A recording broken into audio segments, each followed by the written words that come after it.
Indonesia mau beli kapal induk? Giuseppe Garibaldi, kapal tua tapi bukan sembarangan. Indonesia lagi-lagi bikin heboh dunia pertahanan. Kali ini, kabarnya TNI AL sedang mempertimbangkan untuk mengakuisisi kapal induk Giuseppe Garibaldi dari Italia.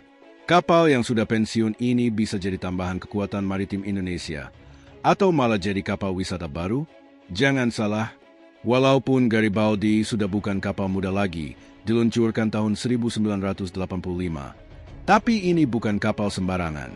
Kapal ini sudah beraksi di berbagai operasi militer, dari Afghanistan sampai Libya. Ibarat pemain bola senior, pengalaman tempurnya banyak, tapi kakinya masih kuat. Nah, kalau Indonesia benar-benar jadi beli, kapal ini bisa digunakan untuk berbagai misi, mulai dari operasi militer hingga bantuan kemanusiaan.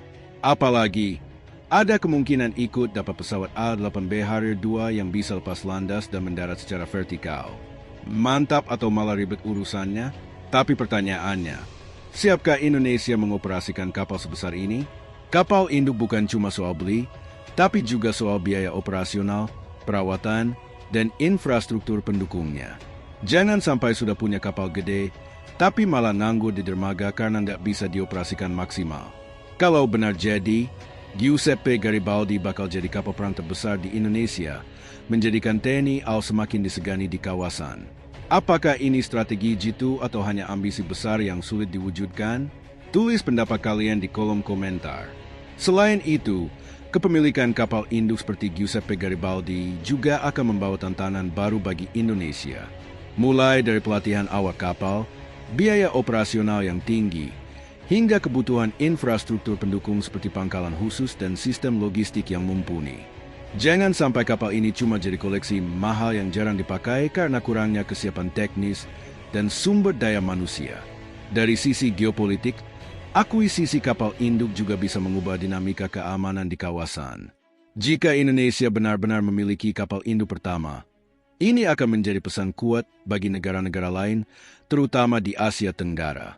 Namun, apakah ini akan memperkuat pertahanan nasional atau justru memancing respons dari negara-negara besar seperti China? Di sisi lain, kita juga perlu mempertimbangkan apakah investasi sebesar ini sesuai dengan prioritas kebutuhan pertahanan Indonesia. Apakah lebih baik membeli kapal induk bekas atau justru fokus memperkuat kapal fregat, kapal selam, dan sistem pertahanan udara yang lebih fleksibel untuk skenario perang modern? Terlepas dari pro dan kontra, jika Indonesia benar-benar jadi mengakuisisi Giuseppe Garibaldi, ini akan menjadi sejarah baru bagi kekuatan maritim nasional. Tapi ingat, memiliki kapal induk bukan sekadar soal gengsi, melainkan kesiapan penuh dalam pengoperasian, pemeliharaan, dan strategi jangka panjang. Jadi, bagaimana menurut kalian? Apakah Indonesia siap menjadi negara dengan kapal induk pertama di Asia Tenggara? Atau lebih baik fokus ke alutsista lain yang lebih sesuai dengan kebutuhan pertahanan kita? Jika kita melihat sejarah, kapal induk bukan sekadar simbol kekuatan militer, tetapi juga alat diplomasi yang ampuh. Kehadiran kapal induk di suatu wilayah bisa menjadi unjuk gigi dalam perundingan geopolitik. Bayangkan skenario di mana kapal induk Indonesia berlayar di perairan strategis. Itu akan mengirimkan pesan yang jelas ke negara-negara lain tentang kesiapan militer kita. Namun, pertanyaan besar tetap ada. Apakah Indonesia punya doktrin operasional yang jelas untuk mengoperasikan kapal induk? Negara-negara pemilik kapal induk seperti Amerika Serikat, China, dan Inggris telah mengembangkan strategi matang untuk memanfaatkan keunggulan kapal jenis ini. Tanpa doktrin yang jelas, Giuseppe Garibaldi bisa berakhir sebagai kapal besar yang sulit dimanfaatkan secara maksimal. Selain itu, kita juga harus melihat dampak ekonominya. Mengoperasikan kapal induk bukan sekadar membeli kapal, tetapi juga membangun infrastruktur pendukung, termasuk pangkalan, sistem perawatan, hingga ketersediaan suku cadang dan amunisi. Belum lagi biaya bahan bakar yang tinggi, serta kebutuhan akan kapal pendamping seperti fregat, destroyer, dan kapal selam untuk melindungi kapal induk di medan pertempuran.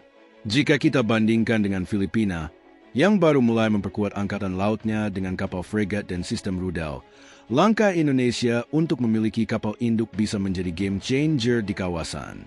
Namun, jika tidak diimbangi dengan kesiapan penuh, ini bisa menjadi beban anggaran pertahanan yang besar. Jadi, Apakah Indonesia siap dengan konsekuensi strategis, teknis, dan finansial dari kepemilikan kapal induk? Apakah ini akan membawa keuntungan bagi pertahanan nasional atau justru menjadi proyek yang terlalu ambisius? Bagaimana menurut kalian? Apakah Giuseppe Garibaldi layak menjadi tambahan kekuatan TNI AL? Atau ada pilihan lain yang lebih realistis?